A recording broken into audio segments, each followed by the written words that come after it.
the Dirty Sports Podcast. I said, welcome to the Dirty Sports Podcast with Andy, Ruther, and Joe Prano. Welcome to the Dirty Sports Podcast. Welcome to the Dirty Sports Podcast. I'm your host, Andy Ruther, coming to you live from Cincinnati, Ohio, with my co-host from Los Angeles, California, Joey No Chill Prano. Hello, Andrew. Good morning. Good morning to you, good sir. I want to tell you something off the start Here we go. that I've forgotten. So our intro song, which was written and performed by one of my high school and college buddies, Adam Gleckler. He messaged me. I believe he's in Charleston. I think he's moving now. But anyway, he messaged me. He's going to try to make the New Orleans show. Oh, hell yeah. Can we get a live performance before the 1000th episode? Yeah. Bring the guitar, Gleckler. Yeah. Oh my God, that'd be amazing. Yeah, right. You know, it would be amazing if we could get him up there, plug in his guitar, and then just get like one of the fucking New Orleans brass bands to play behind him. Oh, do a whole ensemble. Yeah, let's go. Let's get Trombone Shorty up there. Trombone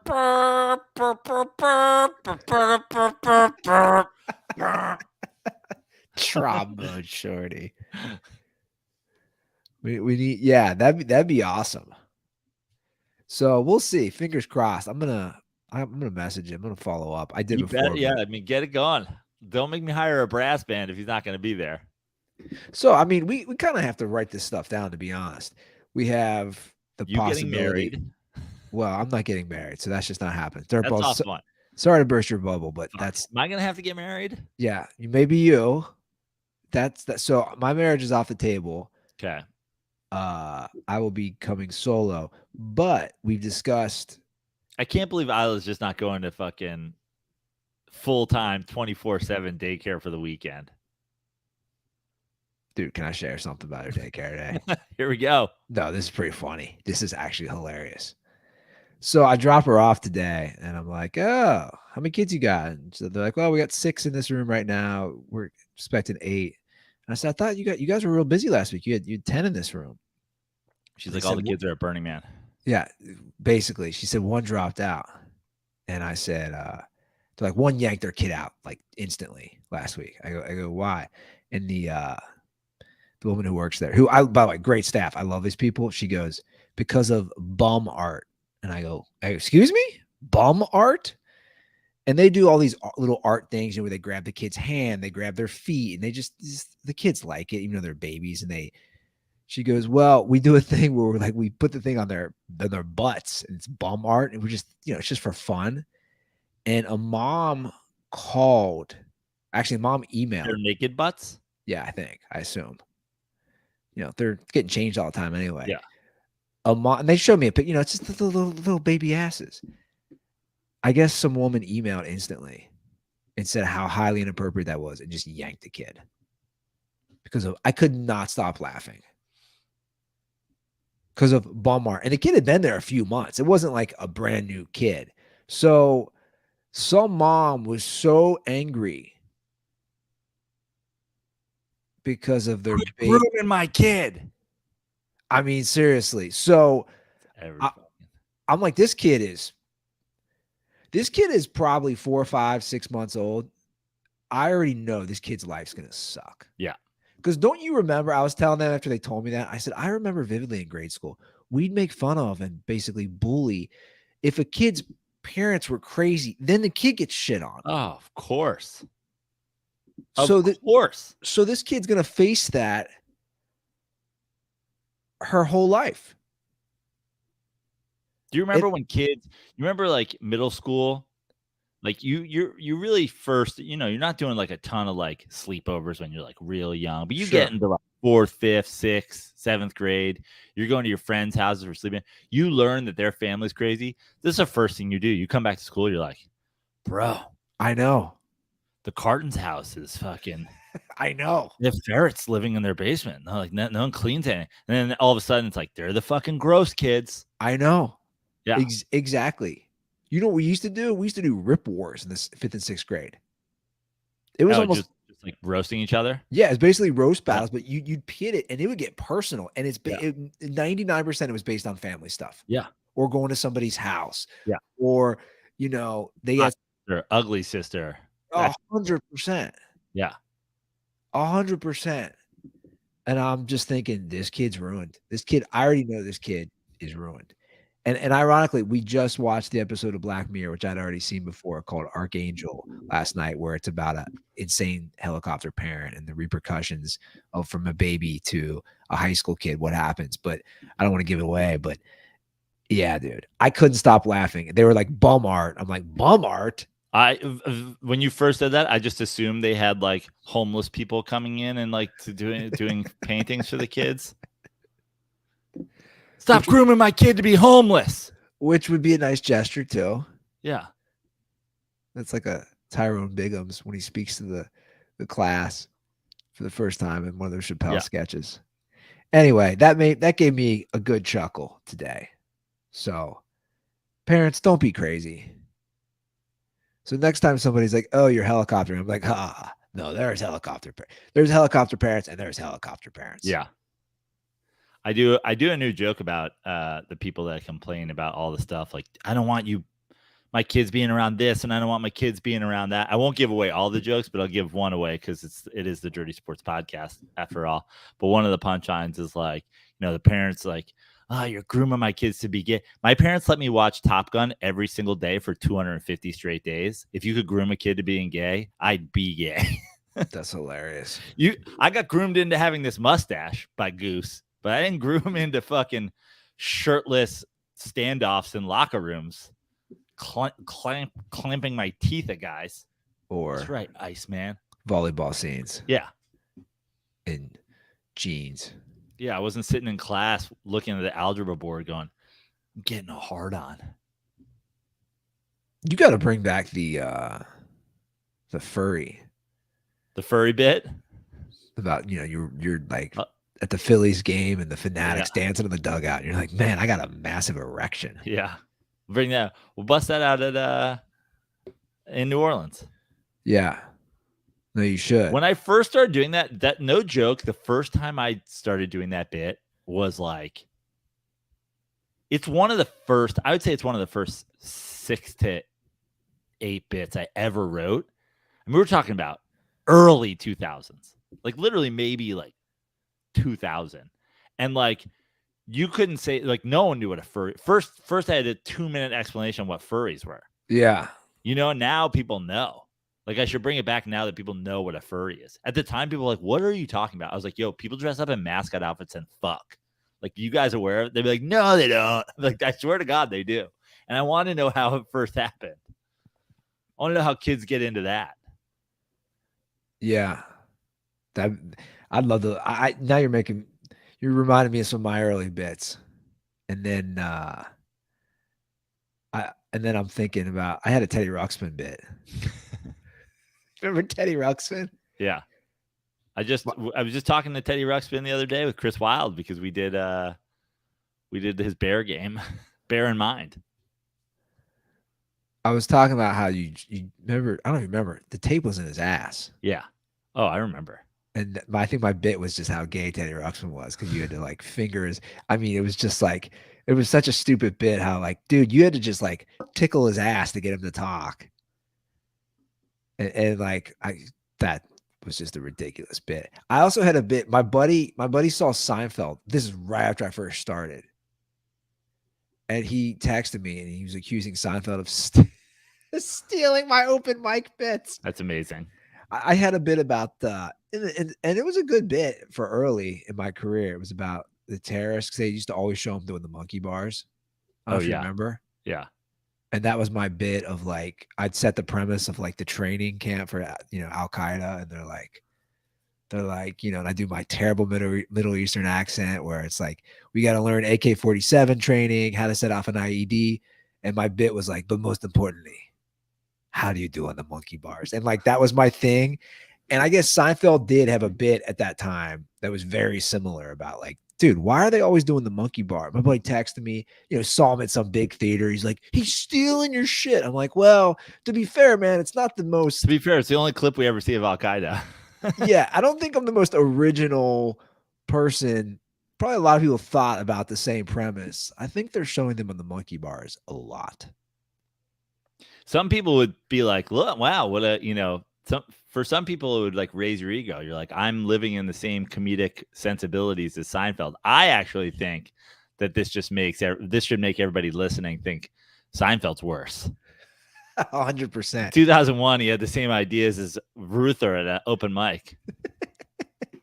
Yeah, you guys ever take a disgusting shit after Taco Bell? You ever notice?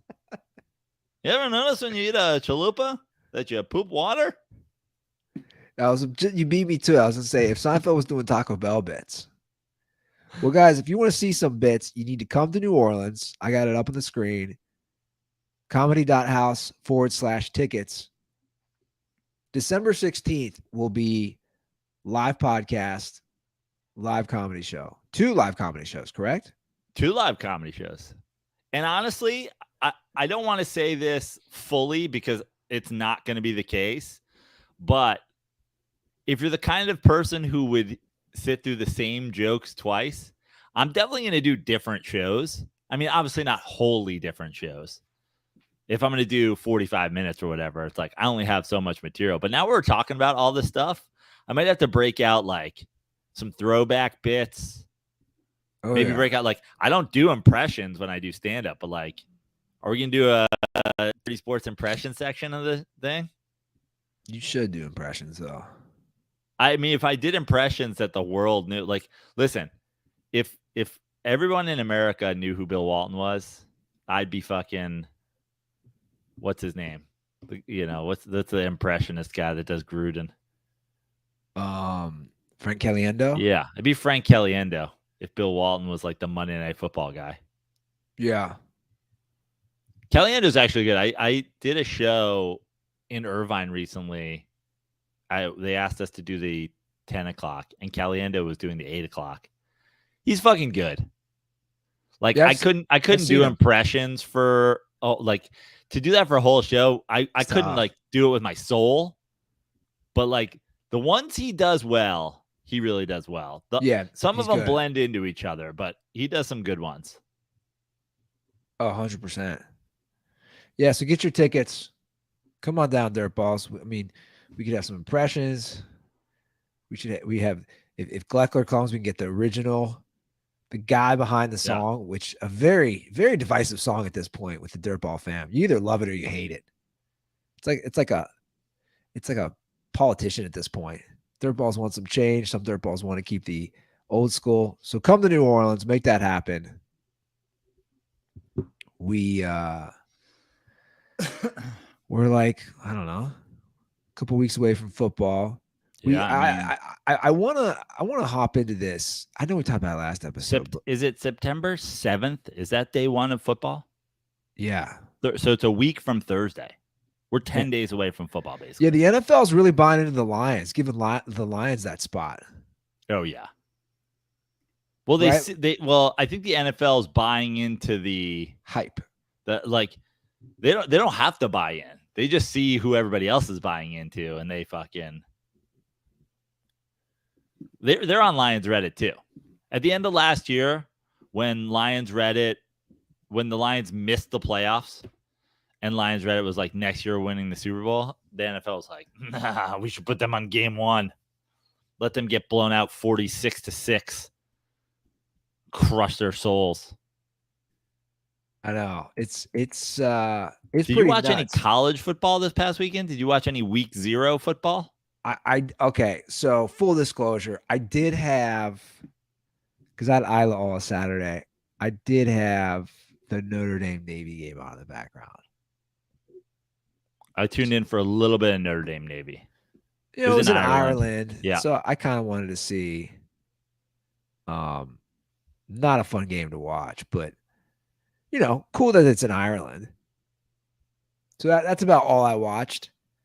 And then I wanted to watch, out of curiosity, I wanted to watch Aaron Rodgers against your Giants, but I fell asleep.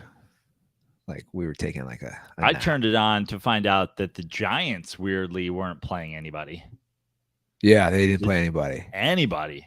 I mean, I know they gave some guys some run the week before against Carolina, but I was like, oh, when I was watching Hard Knocks and Salah was like, everybody's playing the last game, I was like, oh, cool. At least we'll get one drive of, Rodgers versus our starting defense. We'll get one drive of Daniel Jones versus their starting defense. No. We played neither, which is like fine with me. I you know me. I think that's a move now for most teams. I think me. I don't think your starters, unless you're evaluating them in any sort of way, I don't think your starters should see 1 second of preseason snaps. Sure. Unless they're a guy who's like, I need to. If you're a quarterback or you're a receiver, you're like a running back, and you're like, I need a little live action. But if they're like, I'm good, I would be like, you're good. Yeah, no, I agree. Historically, how many huge injuries have we had in the preseason? Going back, like if you go back 15 years when it was way more normal for those guys to play. I mean, I saw seasons at full like franchise seasons, like franchise.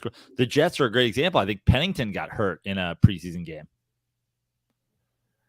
Well, I think there's a good discussion. Chad Pennington, underrated. Let me just say that. He's a decent quarterback. He was a decent quarterback. He's another guy that the Jets fucked. The pride of Marshall. Him and Moss played together, right, at Marshall? Yep. That's a nice little duo. He didn't have a strong enough arm, but he also, he moved pretty well. I think the Jets should have done more with him. I think, honestly, I think where the Jets missed out, the Jets didn't start him early enough. He was on the team for that run that they made with Testaverde. I think he would have been better than Testaverde. Well, you know what's crazy? Just quickly pulling up his numbers. He was ahead of his time in a lot of these years in completion percentage. Yeah, because he didn't have the greatest arm, but he completed his passes. It was real West Coast. It was real short routes. It was very modern. He led the NFL twice. Yeah, in completion percentage as a starter. Chad Pennington, underrated. Chad Pennington was second in the MVP voting one year? No. I mean, look, dude, here's the thing with him as a starter. Overall winning record in his career. But he got hurt, man. That's the thing. I think once a week, Andy, whether it be Mondays or Thursdays, I think we need to start having an overrated, underrated weekly segment. I'm here for it. I'm just here as a guy. So here's something with growing up a New York football fan. No hatred of the Jets for me. In fact, I've told the story on this show before. Technically, I started as a Jets fan. I was a Jets fan for a hot minute as a kid. Always watched the Jets. I mean, they were on like pre-DirecTV, pre-the ticket, pre-all that stuff. Like, you just watch your local games. So you'd watch the Jets game and you watch the Giants game every fucking weekend. And I rooted for the Jets. Jets, man, the Pennington's underrated. Here's a wild one for you. In 2008, he was second. 2008 MVP voting. Now, the guy who won ran away with it. But listen to this. Who won in 2008? Peyton Manning. Yeah. But listen to this voting. Manning, Pennington, Michael Turner. Remember him? He was hot for a minute for the Falcons running back. 4th, James Harrison. 5th, Adrian Peterson. Wow. So we talked about the Trey Lance thing, obviously, last episode. But after the show, he ends up getting traded to the Cowboys, and just more and more just keep coming out. And what stuck with me was what you said, and I really fully agree now, as far as everyone is just dunking and dunking. Worst bust ever. Worst decision ever by Lynch, the GM, by Shanahan, the coach, all these things. But like you made the point, dude, they can take all those other guys. They're a game away from the Super Bowl every year since they drafted Lance. I just, to me, people are idiots. Like who gets them to the Super Bowl that they would have taken? Now we've discussed possibly Mac Jones, but that's a question mark too. Certainly a question mark. But I think that the simplest way to put it is that you go back to the Super Bowl they made with against the Chiefs. They felt like they lost that Super Bowl with not like poor quarterback play. Jimmy G didn't play bad, but they like Niners fans, Niners front office, Niners players. There's some part of them that think they just didn't have a good enough quarterback in a game where you're going against Patrick Mahomes. It's a very similar situation to the Rams. Like they had the team, but they didn't have the quarterback. And they went out, the Rams went out and gave up a ton of draft capital and got Stafford and won the Super Bowl. The Niners did not do that. Now you can dunk on Lynch all you want for not taking those 3 first rounders and going to get player X on a team, going to get Tom Brady and not letting him go to the Bucs, going to get Matthew Stafford and not letting him go to the Rams, going to get whoever the case may be. They also thought, we have a young team. This could be something that we build for the future if we get a young, good quarterback. And they traded to try to make that move. The idea that we're going to dunk on them for not having Kyle Pitts is ridiculous. They needed a quarterback, and they took a shot at one, and they whiffed. It happens a lot. A lot. But again, my response keeps being, guys, they were a game away from the Super Bowl every year since they drafted him. So this idea that like, what a debacle. No, a debacle is the Raiders drafting Jamarcus Russell and then sucking. The Niners have never sucked. They've been right there. Again, this year, right? The Niners are literally a top 5 pick to make it to the Super Bowl, according to Vegas. So all these and a lot of people think they're still a quarterback away. A lot of people don't believe in Brock Purdy, which is fine. A lot of people obviously don't believe in Sam Darnold. A lot of people don't believe in Trey Lance when he was there. They obviously don't believe in Trey Lance there. The question is, can you really be upset that everybody thinks the same thing about it and they're trying to figure out how to do it? Now, if I'm a Niners fan, I could be upset that it was the obvious answer was right there, just like the Rams. You made the Super Bowl. Go get a veteran quarterback. Yeah. Go get a veteran quarterback that some team whose shit is wasting away with. No, 100%. But yeah, I don't get the, like, they took a huge gamble. I mean, it was a huge gamble. The guy played one college game. One. Right? No, I'm sorry. He'd played one in 2020. Right. The other thing with their coaching situation in Kyle Shanahan is that he might put together a good offensive scheme. He might be shit at evaluating quarterbacks. He might be. It's possible. Supposedly, he was like Mr. Boner for Kirk Cousins. There are guys out there like Pete Carroll saw Geno Smith and was like, give me him. And it's hard to argue that Geno Smith isn't the best quarterback on the Niners roster last year and this coming year with the way he played in Seattle. Now, you could say that's coaching as well. obviously they're putting him in a situation there, much like they did Russ, where they're like trying to play defense and run the ball and whatever. But like the Niners can do that too.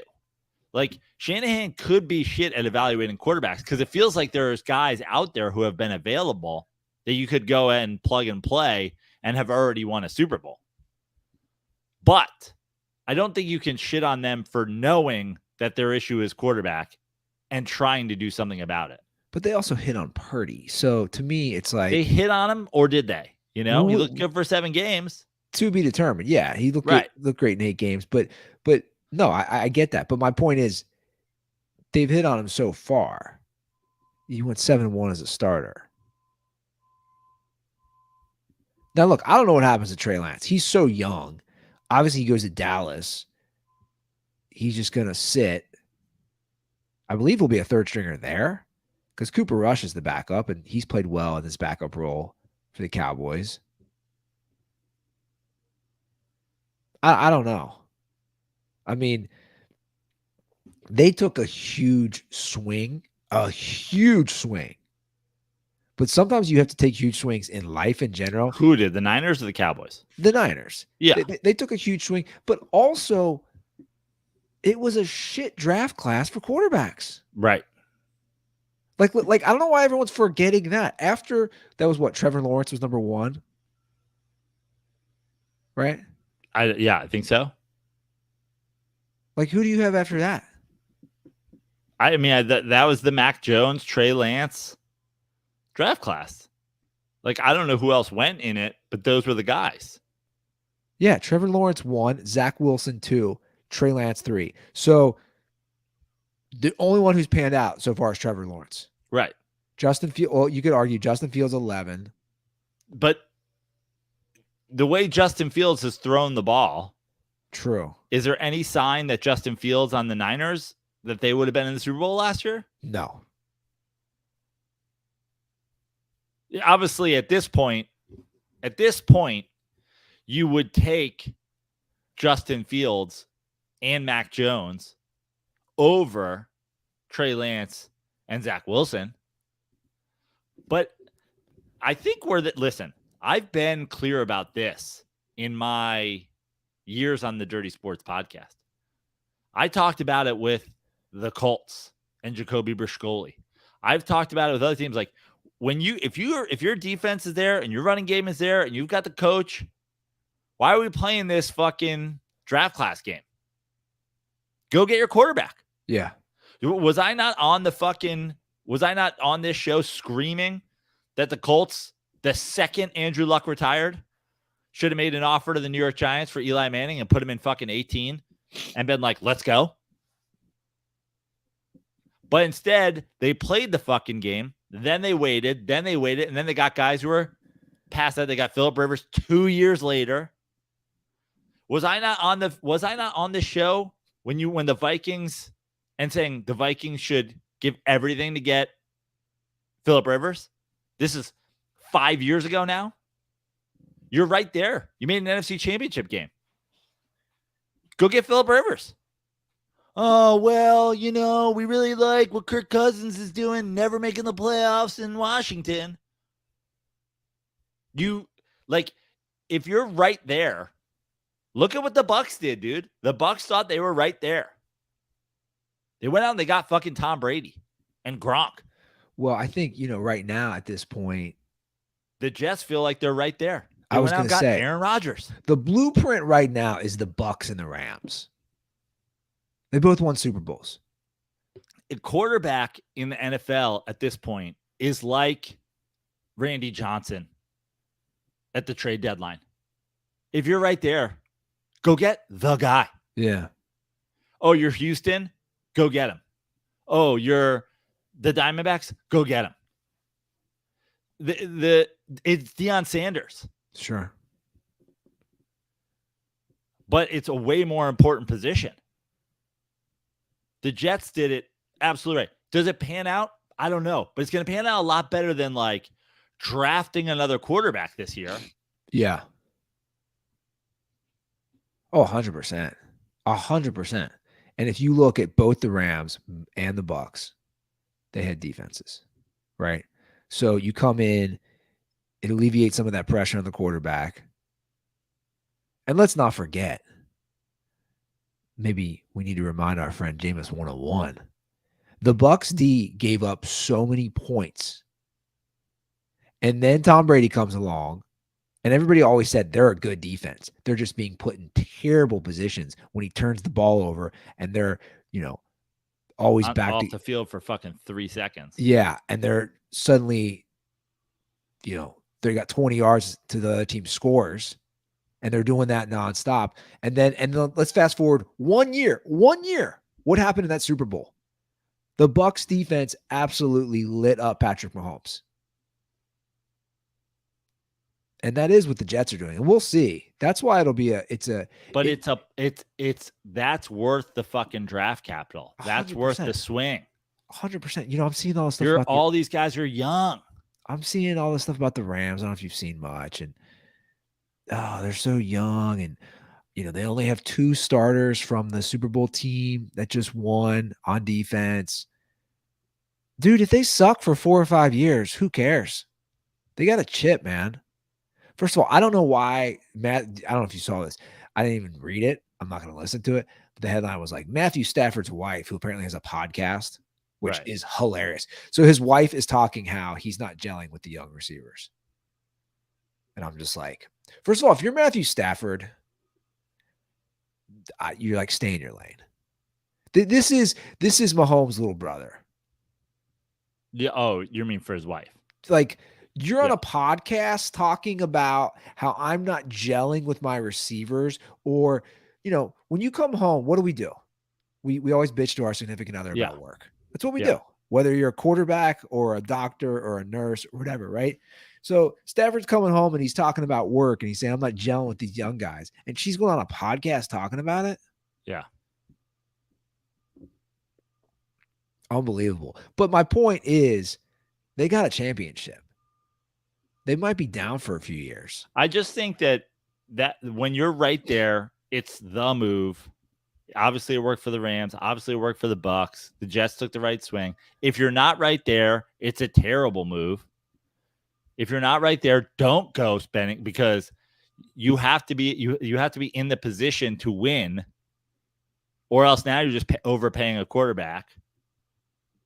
I would say the Russell Wilson situation is a great example of that. Don't do it with the wrong guy. The Vikings is a great example of that. But this all started with Trey Lance. It's like Trey Lance, like, they took a shot. Yeah. And hopefully they learned their lesson in that. Listen, if you go out there this year and you go 13-4 or whatever with Brock Purdy and you lose in the second round of the playoffs, go get a guy, dude. Yeah. Now, at this point, who's that guy? I don't know. I'll tell you one thing. It's not fucking Kirk Cousins. So we have 3 rookie quarterbacks that will be starting. There might be. Am I missing any other ones? I don't think I am, which is pretty crazy. So you have. Well, the 3 big name rookie quarterbacks are starting. Yeah. So CJ Stroud, Anthony Richardson, Bryce Young are all starting week 1. Which, talk about being thrown into the fire, especially in the NFL. But I want to pose this question. Who has the better career? And I know we're just way early on this, and it's difficult to determine. But I think circumstances matter. I think where you go matters. The coaches, the program, the history, all that matters, right? So, again, you have CJ Stroud on the Texans, Anthony Richardson on the Colts, and Bryce Young on the Panthers. So you have big school guys too, which you and I always have this discussion, right? Coming from big schools, you have Ohio State, Florida, and Alabama. Yeah. It's hard for me because, listen, I'm like a do not draft an Ohio State quarterback guy.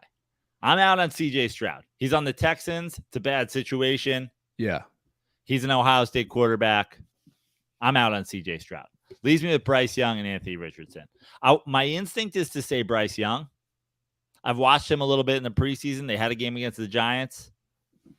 He's had moments. Not to be cliche, you're the one that said it, and I talked you out of it. It seems like his height is more of a factor than it is for other guys. I want to say Bryce Young, but I'm going to say Richardson. Ooh. I'm going to say Bryce Young. For the same reasons I'm out on CJ Stroud. I'll repeat what we said last year. The most touchdown passes, and for the record, Burrow doesn't count. Like when people try to, like Burrow didn't start there, guys. He left. So I just want to get that caveat out of the way. Burrow does not count. You can't claim him Ohio State. He's LSU. But the most touchdown passes as an Ohio State quarterback in the NFL history is Mike Tomczak. That's a wild stat you guys can repeat. Ohio State quarterbacks are busts traditionally. Like there's just a long history of it. So I'm out on him. Richardson, I don't know. I just think he's so raw. That's the thing. I'm going with the wild card. I'm going with the wild card here. My instinct was Bryce Young. I watched Bryce Young at Alabama, and I was like, he's going to be a great NFL quarterback. We'll see. We'll see. The snippets I've seen of him this preseason, he didn't look as good as I'd like him to. And for that reason, I'm going with the third guy who's a total wild card. Anthony Richardson is either going to be far and away the best of the three or an epic bust. But I'm a gambling man. New coach. Team that's kind of been kind of wondering, since Luck left, they're just kind of there. Yeah. Crazy owner. I mean, Yeah. Jim Irsay is a notorious drunk, pill popping, just a wild card. Hey, listen, we're this is not a judgmental podcast when it comes to that stuff.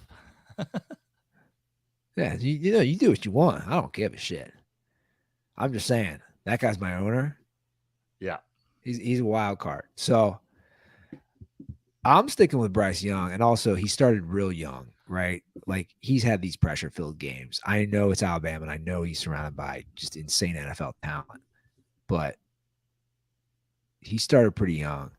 But that'll be a fun. The coaching situation in Indianapolis does scare me, but like we don't know anything about any of these coaches essentially. No.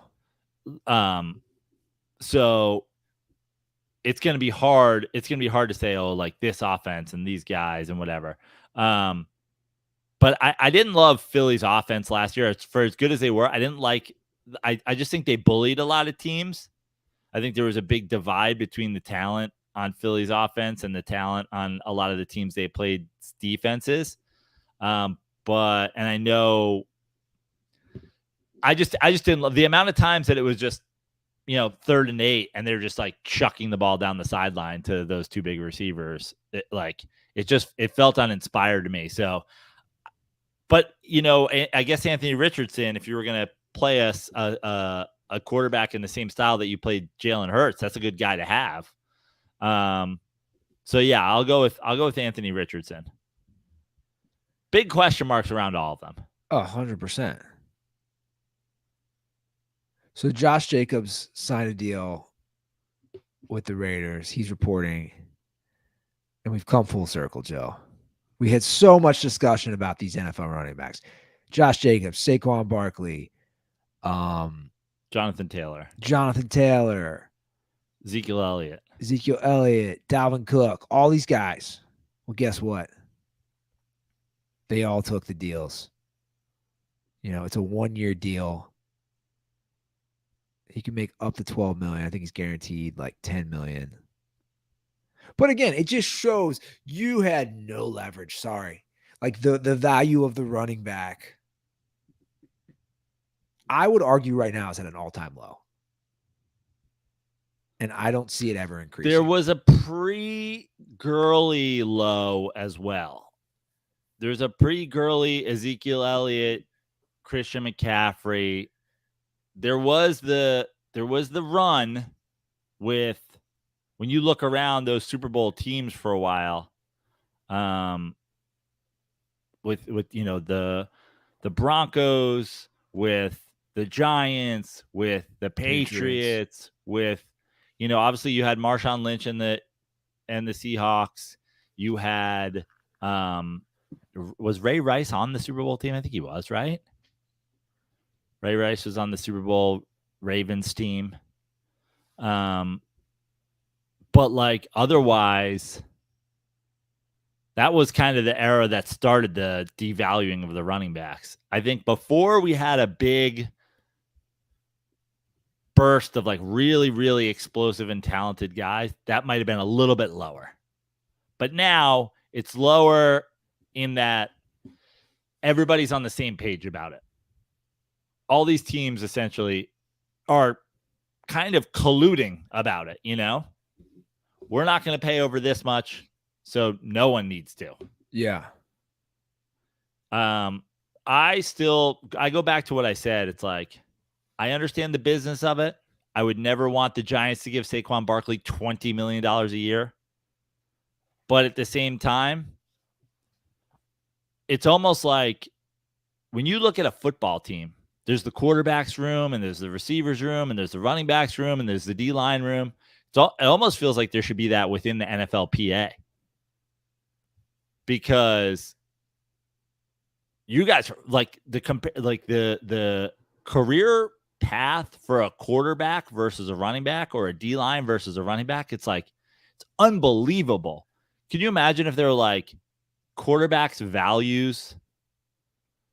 A quarterback has zero value after 5 years, so we're just going to play you until you're worn down physically and then get rid of you. And we never have to give you that first contract. But see, the problem is you just see it time and time again. The guys you just plug in that work, you know, But my point is, look at dude. My point is, who's gonna be the first pick in every single fantasy draft this year? I think that's changed. I think you're saying running back. Well, forget. Okay, so Justin Jefferson might be the first pick in a lot, but one of the first players, a top 5 pick in every fantasy draft is going to be Bijan Robinson. They're going to be like, he's playing day one.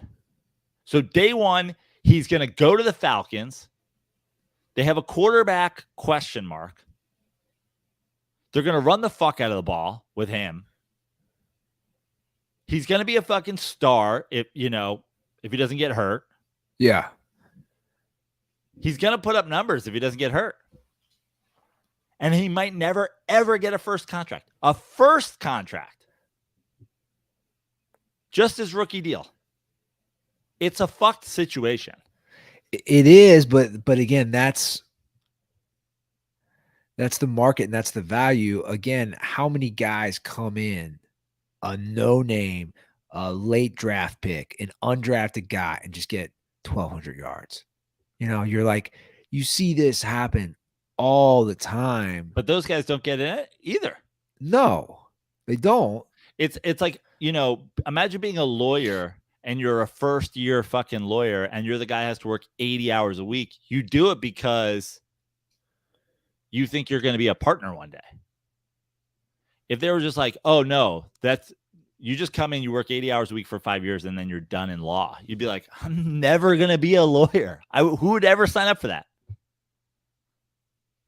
It's the one position in the sport where they do that. You get to start day one. You immediately jump to the top of the depth chart. High usage rate. Rookie pay.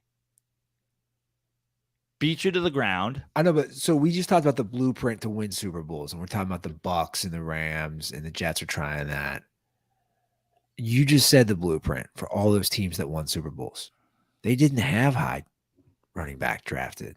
They didn't have, shit, dude. If I asked you right now, of all those Patriots Super Bowls, how many different running backs they have? The only one that was like a stud beast, I would say borderline Hall of Famer, Corey Dillon, right?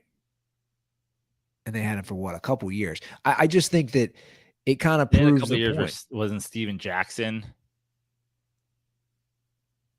But I think he was more on the decline. My point is, yeah, of course he was on the decline. They take the guys who are on the decline. Leonard Fournette went to the Bucks. Blunt went to the Eagles. Patriots. And Patriots too.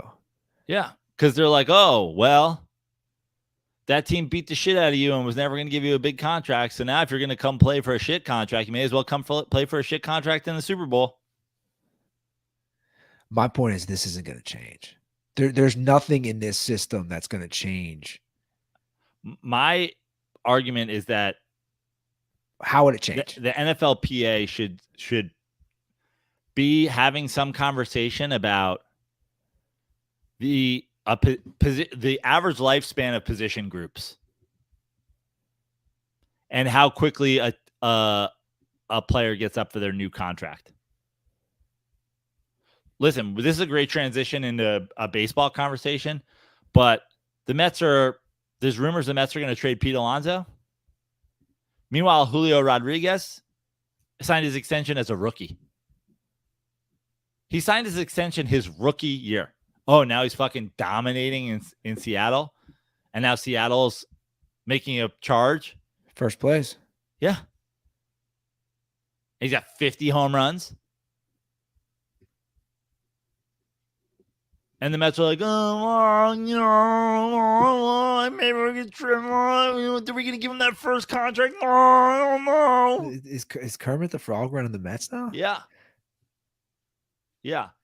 And I think that's the situation that you look at in baseball. Baseball is the same thing.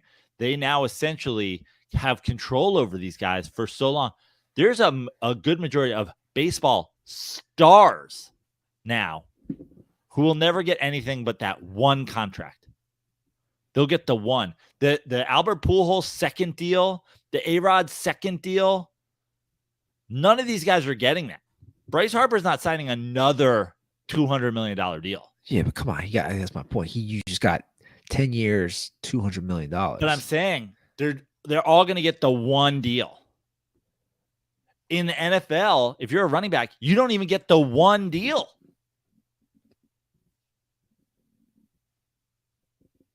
But again, you have to understand the Todd Gurley's of the world,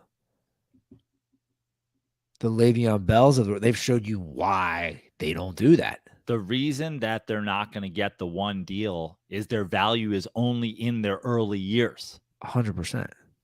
So give them the opportunity to get money in their early years. If Bijan Robinson runs for 1,500 yards this year, he should be able to be like, fine, I'm not playing next year for $970,000. Well, and he can do that. He can sit out. I mean, that's an option. I think there's strength in numbers when you boycott. Now, if Saquon and Josh Jacobs and Dalvin Cook, now if these guys said we're not going to play, could it do anything if they all band it together? I don't think it would. I don't think it would even matter. What I think it is, I think it needs to be a more of a across the players association, because there are benefits for other guys too. You know what I mean?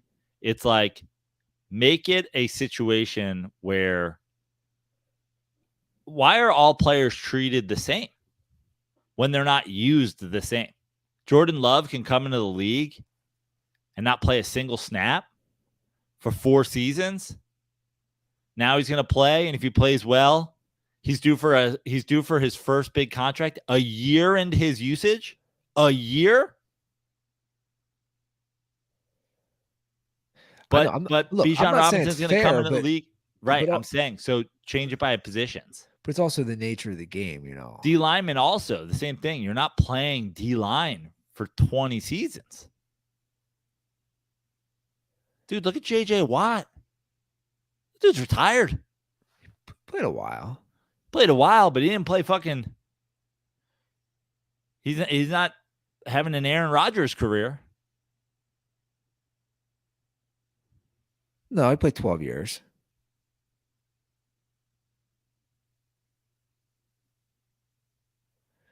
No, I get it. But that would be on the negotiations from whether it's the players union or their agents. Yeah. Well, I think it should be a players union thing, because the agents just got to say,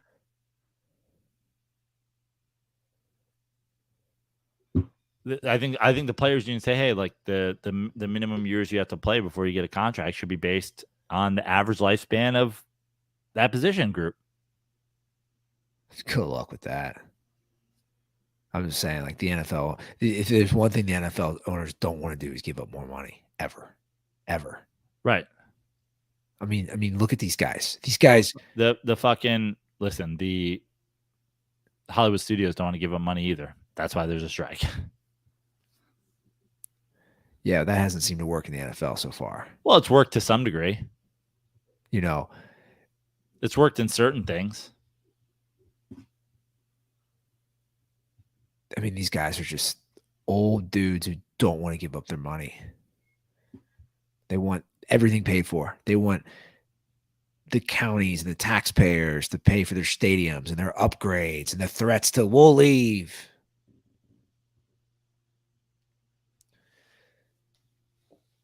So you mentioned Pete Alonso and the Mets situation, which of course you brought in the Julio Rodriguez situation with Mariners first place.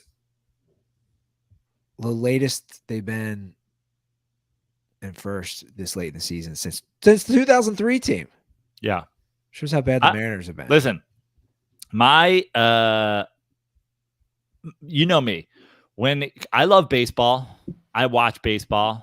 I want to have a rooting interest in baseball. The Mets have there's nothing to root for with the Mets right now. We can get into the Pete Alonso situation in a minute and why that's a marquee reason that highlighting one of the things that are making me upset about the Mets right now.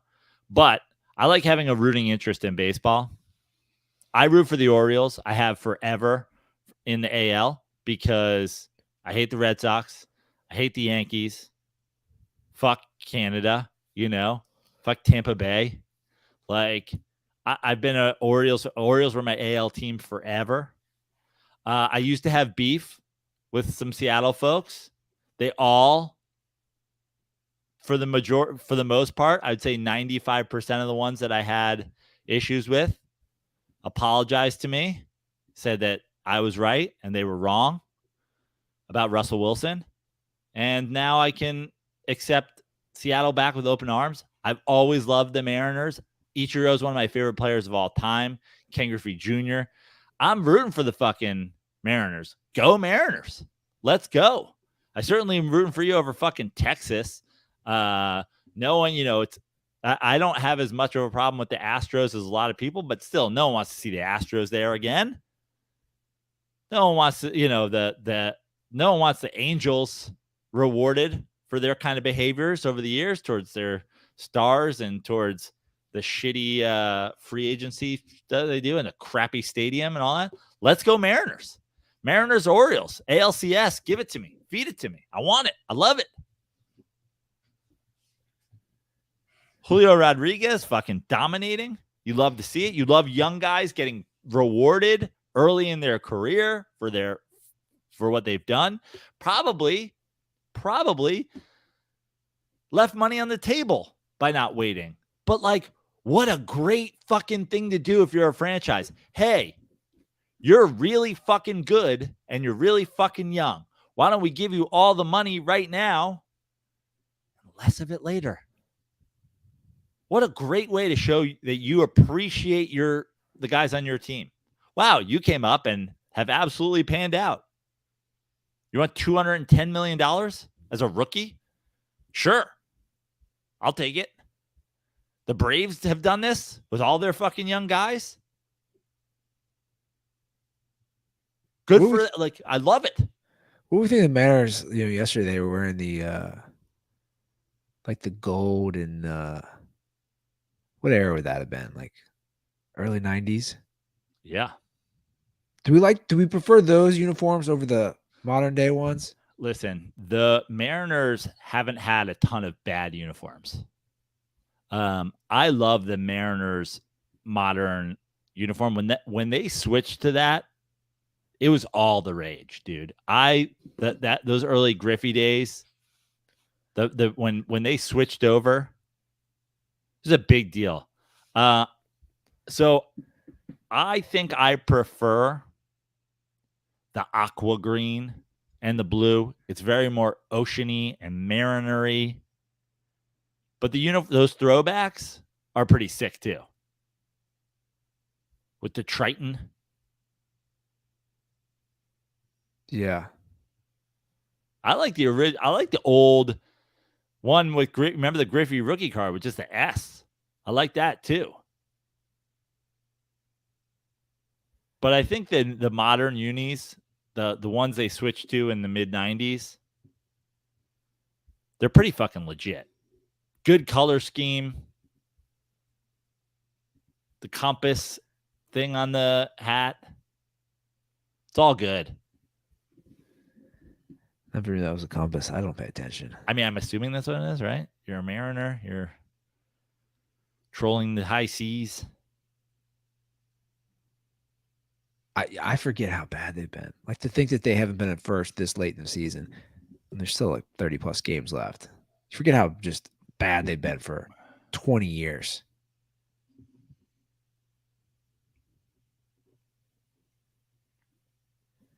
It's nice when teams that suck are good. You know, it's a nice story. I think the Mariners learned something, like the way that, and again, this will be a great transition into Pete Alonso. I think the Mariners learned something back in the day. Why the fuck would A-Rod ever leave? How did you ever let A-Rod leave? Why didn't A-Rod have a contract at 19? Why didn't you offer A-Rod $200 million in 1995 at 19? The Mariners didn't have to be that bad for that long. Imagine Ichiro joining a team with A-Rod and Griffey. The Mariners have learned something. A lot of baseball teams haven't. My baseball team hasn't learned it yet. Consistency, chemistry, loyalty. I know it's a business, but this ain't basketball, man. It's not just get the best player in baseball, put him on the team, you win. If that was the case, Mike Trout would have a fucking World Series ring. Barry Bonds would have a World Series ring.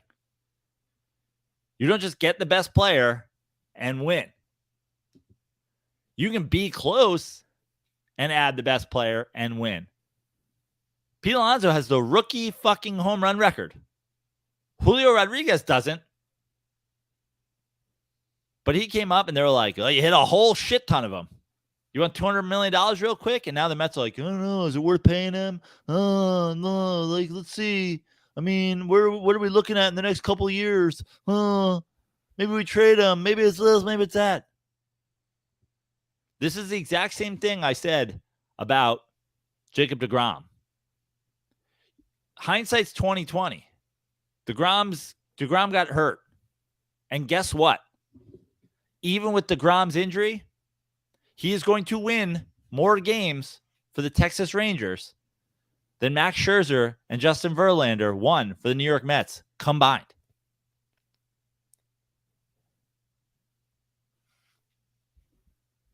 You have to show some sort of loyalty to your baseball players that produce. Because if the idea is this, again, this is not basketball. The idea that just like, we'll just replace you. There's a lot of guys on a baseball team. They all got to get along. 162 games, long season. You got to want them to want to be there. Especially in a place like New York, man. It's tough playing in New York. Pete Alonso has taken it. I've never seen a player on the Mets come in and embrace being a New York Met. This is the truth. More than Pete Alonso. No one's made I'm a New York Met their personality more than Pete Alonso. And you're hemming and hawing? He should have had a deal fucking 2 years ago. Well, now we don't know what the future of the organization is. Well, why don't you get Pete Alonso signed and then figure that the fuck out after? You supposedly have all this money and you're not afraid to spend it. How come you're afraid to spend it on homegrown guys? Well, you've turned them the owner. I have not turned on the owner. I think you have. No, I have not. I still listen. The Steve Cohen situation. It's fine if you have. That doesn't bother me. I have not turned on Steve Cohen. What I've turned on is you need to be consistent in what you are trying to do. There is no sign of consistency, and there's no sign that anybody involved. I didn't expect Steve Cohen to know how to build a baseball team. He's not a baseball guy. He's a guy with a bunch of money. So you need guys to tell you where to spend your money. If you're prepared to go out every year and add, listen, if the Mets have Brandon Nimmo, Francisco Lindor, Jeff McNeil, Pete Alonso, and Francisco Alvarez, 5 position players locked in. If you have 5 of those position guys locked in contractually, you have a center fielder, a shortstop, and a catcher. Okay, that's where you win baseball games. Up the middle, you have a center fielder, a shortstop, and a catcher locked in. You've gotten this second baseman in one of these trades. Okay, you also have Mauricio coming up. You also have McNeil who can play second base, who you already have a contract with. If your up the middle is taken care of and you have a power hitting first baseman, go buy the pitching, go buy the bullpen, go do what the Yankees did for years and have a rotating cast at third base. Do you know the guys who won World Series at third base for the Yankees? Charlie Hayes made that final catch in the first one they won in, what was that, 95, 96, whatever it was. Scott Brocious, Robin Ventura, Alex Rodriguez, Brett Boone. They just had a rotating cast. We have Jeter at short. We're just going to keep filling in. Oh, we had Tino Martinez at first. Now we have Jason Giambi at first. Now we have all these guys. Hey, have a rotating. Go get the fucking third baseman that's undervalued by some team every fucking year. Go do it. I don't give a shit. But you have Pete Alonso. The idea, there's just no consistency in the thought process. And if I was in the Mets front office, I'd be like, listen, you have the money and you're willing to spend it? Great. But let me tell you what's offensive to me as a Mets fan. When you're going to tell me that next year you're going to retire Darryl Strawberry's number. You're going to retire Darryl Strawberry's number, and you're not sure if you want to sign long-term the guy who's about to break Darryl Strawberry's franchise home run record in fucking 6 full seasons. Pete Alonso is going to be the Mets' all-time home run leader in fucking June. That's pretty crazy. And we're going to retire Strawberry's number. Pick a fucking lane, dude. They did this with Jacob deGrom, and that was my issue. Is, well, he didn't want to be here. He wanted too much money. He wanted all these things. Why didn't you sign him the day you bought the team? He got a shit deal from the Wilpons. He signed it. He felt screwed. He comes in. He pitches great. Why didn't you sign him then? Oh, well, the injuries. Fine. Okay. But don't tell me you're not afraid to spend money and then be afraid to spend money. I just want consistency in thought. So we have a baseball-related call about where we're at, kind of want more for you since you're a baseball guy. I'm going to play the call. I desperately have to take a leak. Okay. So I'm going to play. I'm going to pop the bathroom real quick. But here's a call. 310-359-8365 is our hotline. Hey, guys. John, 218. I wanted an update from Prano on what he thinks of the 2 major, in my opinion, MLB rule changes. The one being pitch count, and the other one being the runner on second base in extra innings. The latter of which is a goddamn abomination. Like, I can't even fucking watch it. Like, it's not baseball anymore. As far as the pitch count goes, my opinion of it is I think it shows the good pitchers are still good pitchers. Like, they know how to handle it, but it kind of exposes those who aren't as good at the top tier. Haven't really seen too many good bullpens lately, but curious what Crandall thinks, and Ruther. If you're watching baseball these days, I'm know with you. Stay there, bye. Well, there's a lot of rules changes going into this season, but since you asked about those two, we'll stick to those two topics. The pitch clock seems to have been accepted and been like, I don't know, the smoothness of the pitch clock working has certainly worked out. But I think with both of these questions, the answer is going to lie in the postseason. I'm not sure if do runners start on second base in the postseason? Is that still or is that not a postseason rule? It's a good question. I'll look it up. I don't know, because I almost think both of these things, like if that's the case, if it's not, I almost think the same thing. Like take the pitch clock out in the postseason too. Like, I'm okay with like trying to make a 62 game season. Yeah, it doesn't apply. Right. So we know that. So that fact is like, then why are we doing any, like, I'm not saying, I think the shift should remain banned entirely, but it's like, I get trying to make the 162 game season go faster in some terms, and be safer in some terms, because you don't want to shorten the season. All these numbers, it's a very historical game. All the numbers are based on 162 game season, et cetera, et cetera, et cetera. So you're trying to find a way to shorten it in a sense without actually taking games away. But then just don't have any of these as part of the postseason. Because I really think that this is where a lot of baseball fans, casual baseball fans, should a game be decided by any of that stuff in the postseason, it's going to be a real fucking bad taste in the mouth. So if you're not doing the runner on second, why are we even doing the pitch clock? Good. It worked.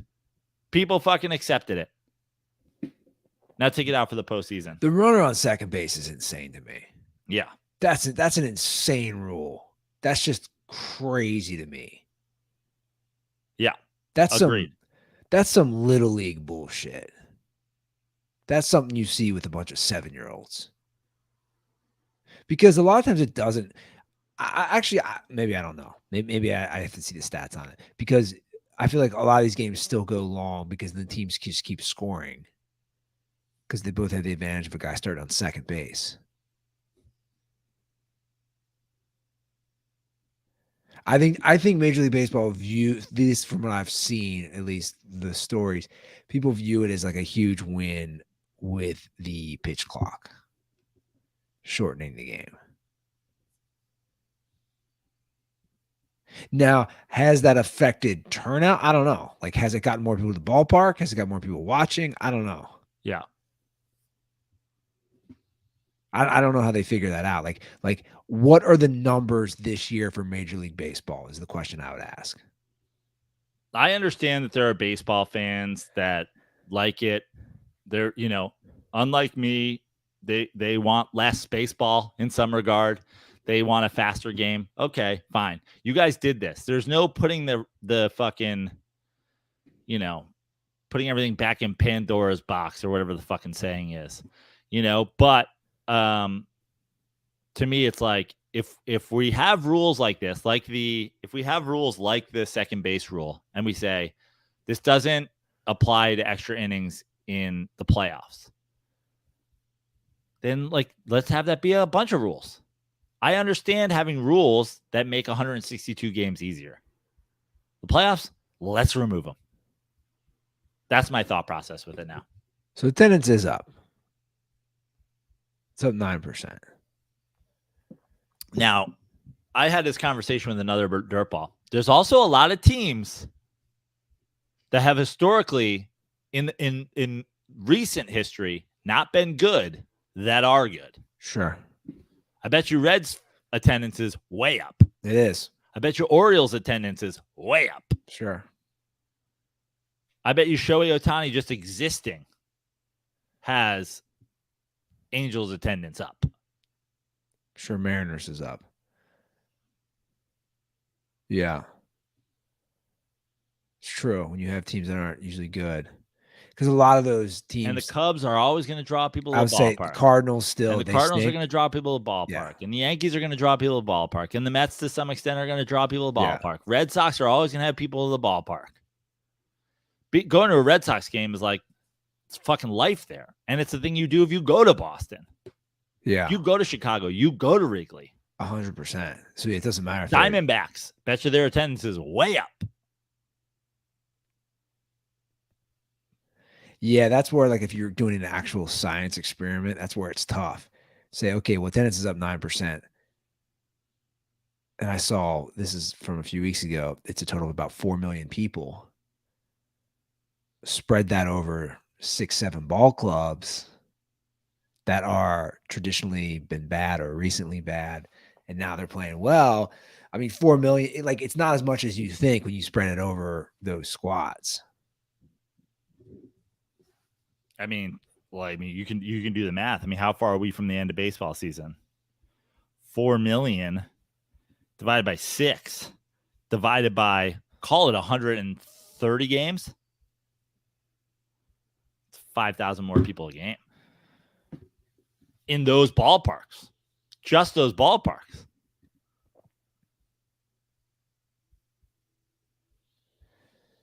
Yeah, because you're right. So I just pulled it up now. I mean, these are your top teams' attendance. Dodgers 1, Yankees 2, Cardinals, who are terrible, 3. Always going to be there. Yeah. Padres 4. Now they've obviously had a disappointing season. Atlanta, but they've 5. also they've had a disappointing season, but they also they're you know, the recent history is they're going to be there. Those are good fans down there. Sure. Braves 5, Philly 6, Toronto 7, Houston 8, Cubs 9, Mets 10, Angels 11, Boston 12. So Boston's a little down, but I mean, those are just teams that draw. Surprisingly, Baltimore, they're still 22nd. Yeah, but how many people are they getting to the ballpark? Average of 23,000. How many people do you think they got when they were bad? That's a good question. How many people you would go to the Reds games run by the Reds games last year? You're like, there's 8 people there.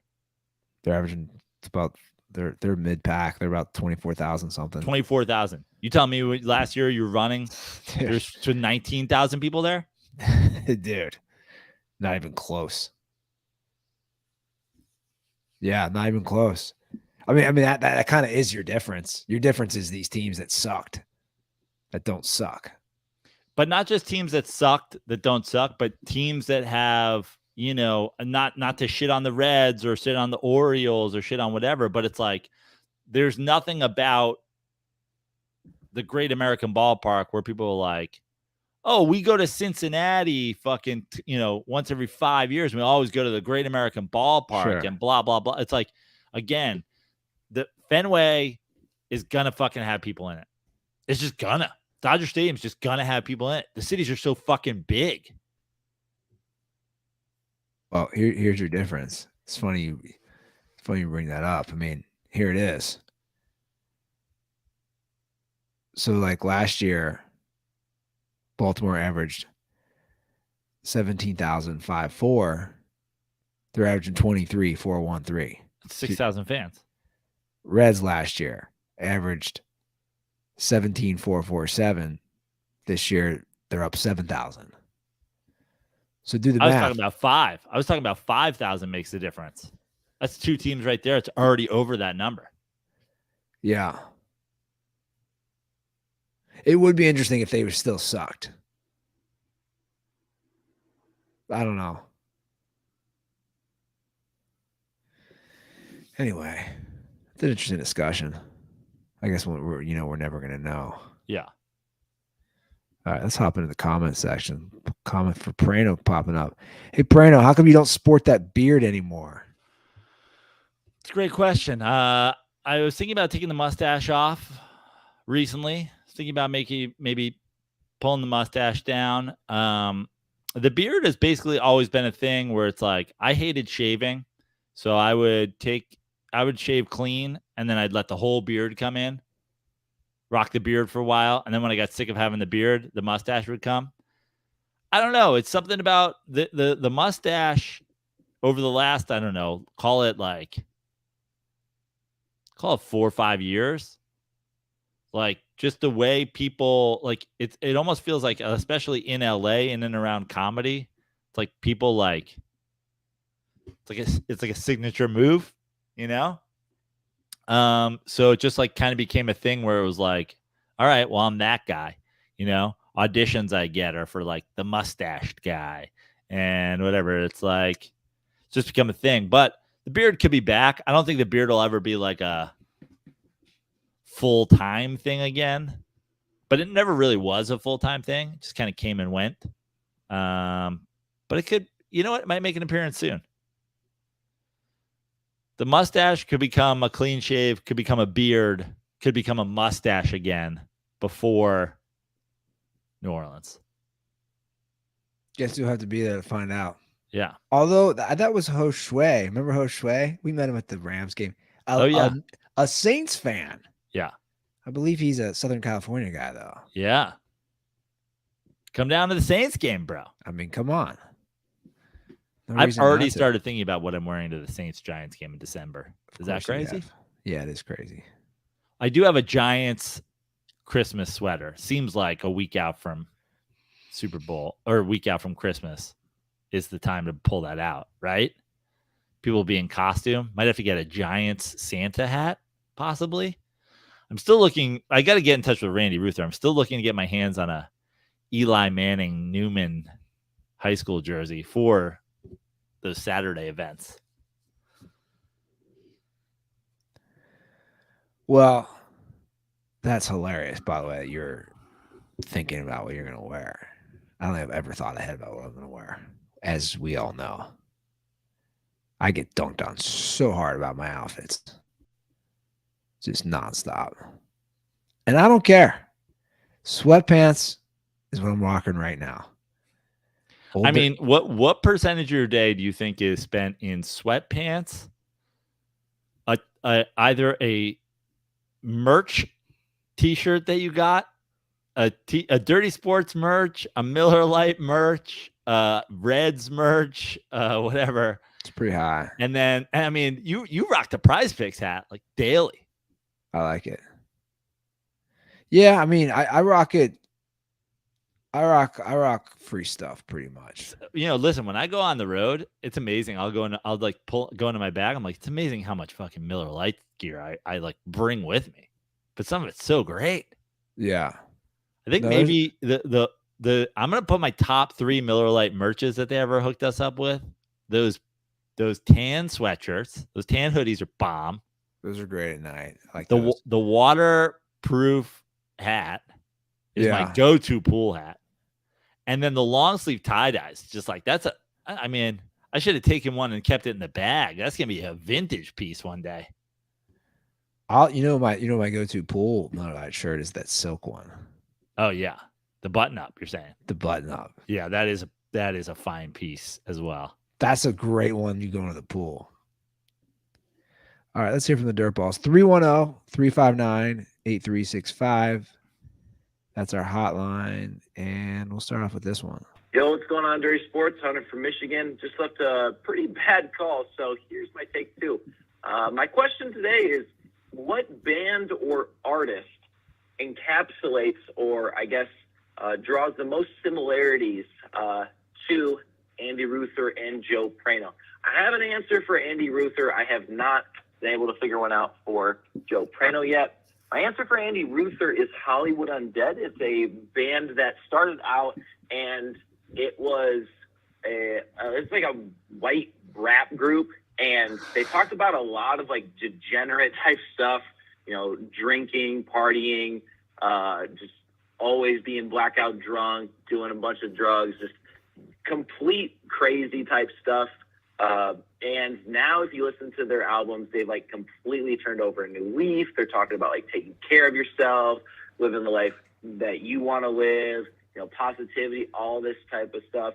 It's a complete 180-degree flip. And this, does draw a lot of similarities to Andy Ruther and the way his life has changed over the course of this podcast. I still can't find one for Joe Prano, though. So if you have another one for Andy Ruther, that would be perfectly fine as well. But my question, today is, what band or artist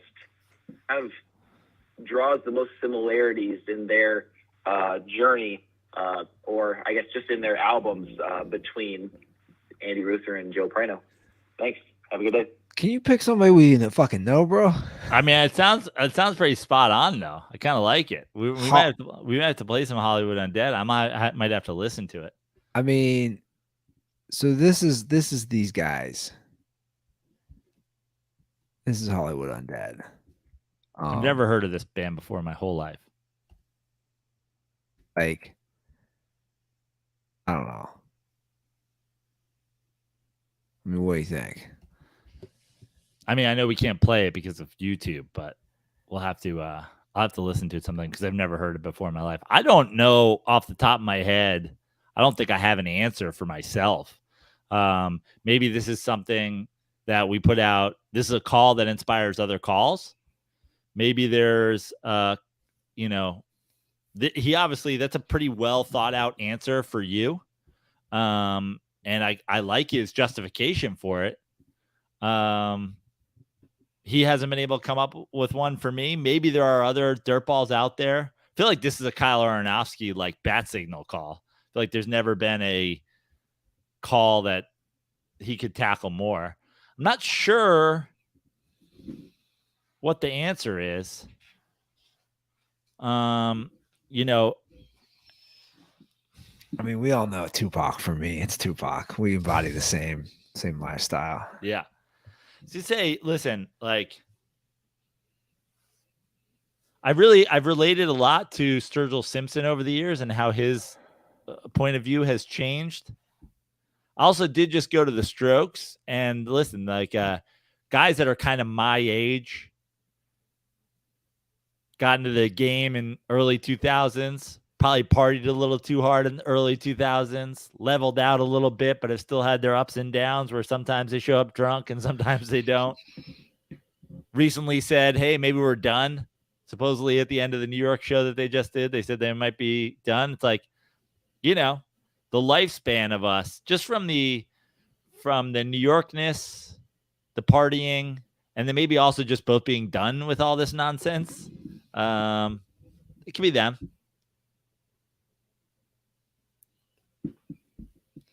Yeah, you gotta nothing against this band that he offered, but I know he's young, so like we gotta get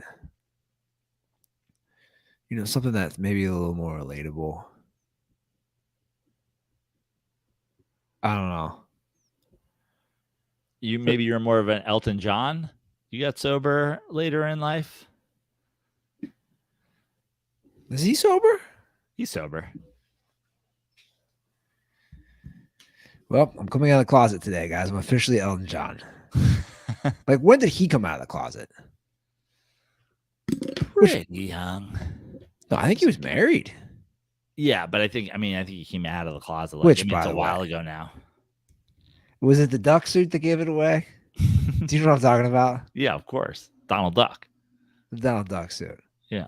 Like, the fact that Elton John had to hide that he was gay is probably like an all-time. You're like, really? Like, nobody was like, come on, dude. Like, we know. It's all good. Remember when him and Eminem did a song together? Yeah. Which, at the time, was pretty big deal. Oh, yeah. It's a huge deal. Like, especially for Elton John to do that. But also, remember when, like, Eminem was getting a lot of shit about being homophobic. 100%. Because everything was, the shit he would say in his songs. Rappers get the pass, man. Yeah. You ever notice But that? he didn't get the pass back in the day. Remember, people went after him pretty hard for No, the he shit didn't. I remember. He was talking about killing his girlfriend, and he was talking about all that shit. No, I remember the protest. Yeah. I remember the protest. But I think in general, musicians. Dude, I like Eminem a lot. Eminem's great. like he's all time, man. he's a good fucking dude too. You hear him talk about shit. He's a good dude. Him and 50. I go down. Me and my girlfriend loved sitting in bed and just like watching 50 videos on like TikTok. Him on interviews, him on whatever. 50 Cent's a good dude. You remember when he called out fucking?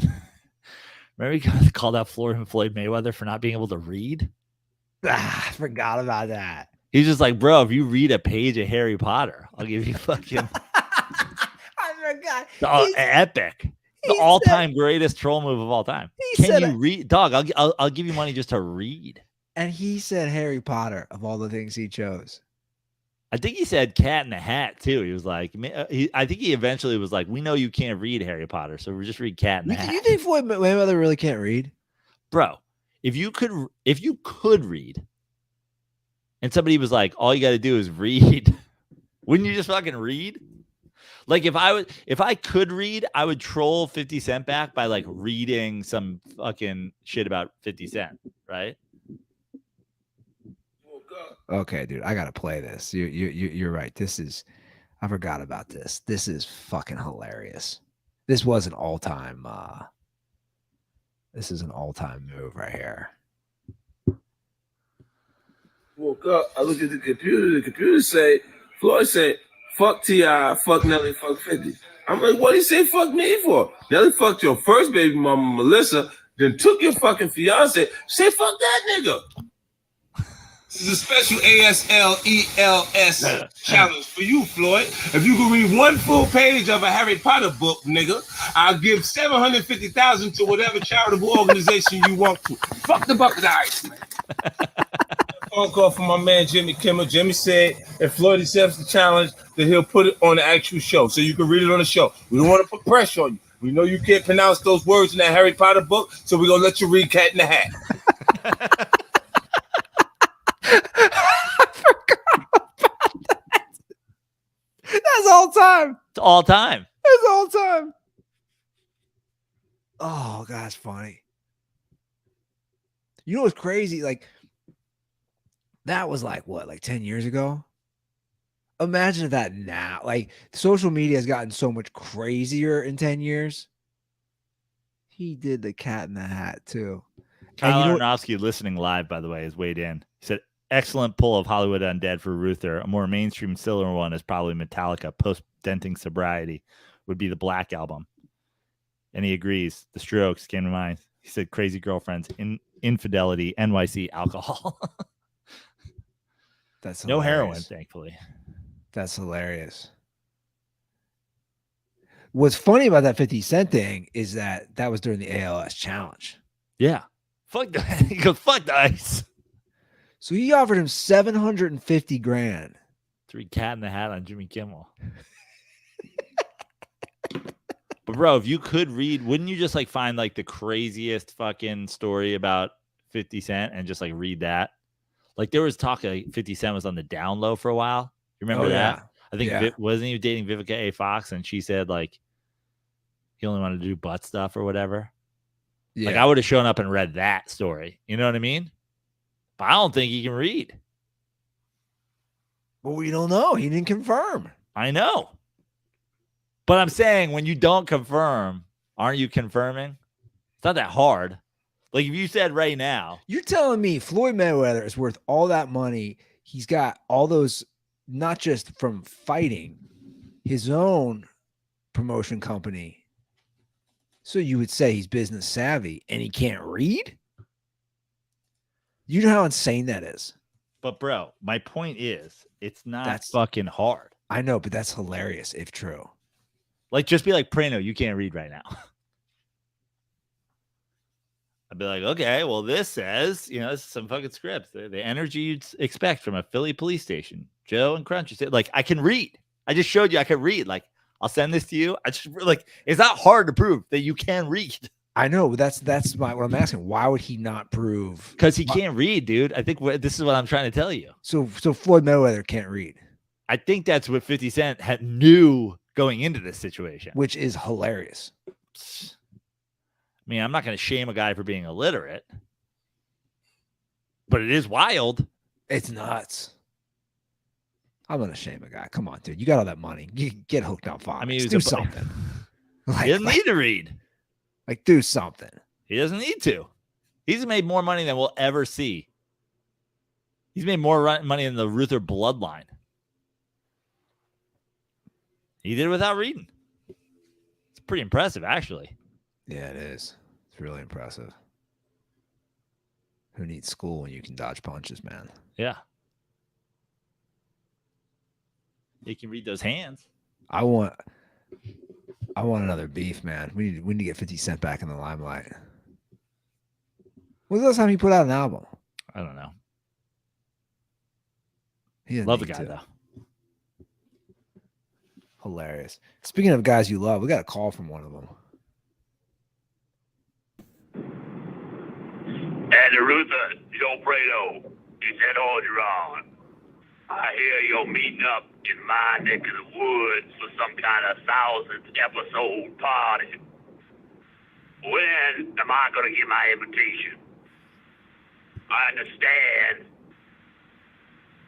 that I'm not a head coach no more, but I should be invited to the show. I've been on the show. I've had nothing in my coach hole mailbox. Now, Ed Ruther, are Gators out in December? What kind of a fucking question is that? Gators out all the time looking for fresh meat. Alligators are fascinating, Ed Ruther said. Yeah, fascinating till they got hold of your dick. Stay the fuck away from the alligators when you in the bayou. But also, watch out for my Bengal tiger. That motherfucker escaped the other week. He ain't coming home. He's on the lookout for flesh. You dirtballs get all drunk, wander off. Go is gonna get you.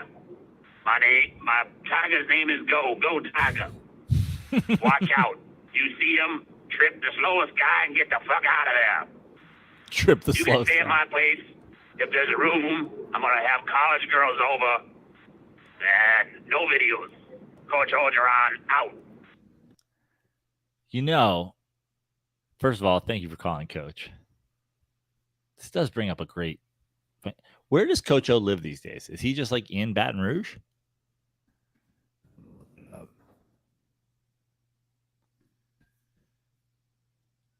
If anybody has an actual connection to Coach Ed Orgeron, slide into my DMs on any platform. Coach O, on the 1000th episode, Oh my God. being interviewed by Coach O would truly be like the Galaxy Brain 1000th. I'd offer him money to be there. Not that he needs it. He got fucking tens of millions of dollars from. So this is an article talking about him in his condo, the 37th floor, overlooking Miami Beach, which is hilarious. Amazing. So I don't know where he lives. He's down there somewhere, though. I'm safe to say he doesn't live in New Hampshire. Safe to say he lives within spitting distance. Yeah, so I think I said alligators hibernate. They do not hibernate. Guys, if I were you, I'd buy tickets to the 1000th episode today. Guests may include, but are not limited to, Coach Ed Orgeron, Eli Manning. Bro, this is crazy. They don't hibernate. They brumate. BRUMAT. They don't enter a state of hibernation. They still move under brumation, but they're aware of their surroundings. They brumate in the bottom of a bayou or swamp and resurface once a day just to breathe. Can they read, though? 100%. Bro. Too funny. Would love Coach O there, man. Coach O is... We need to get Coach O and Eli Manning on the 1000th episode. They need their own Manning cast. Eli Manning's still on Twitter, right? I might have to jump back on X just to invite him to the. I'm sure he'll respond. Yeah. Well, listen.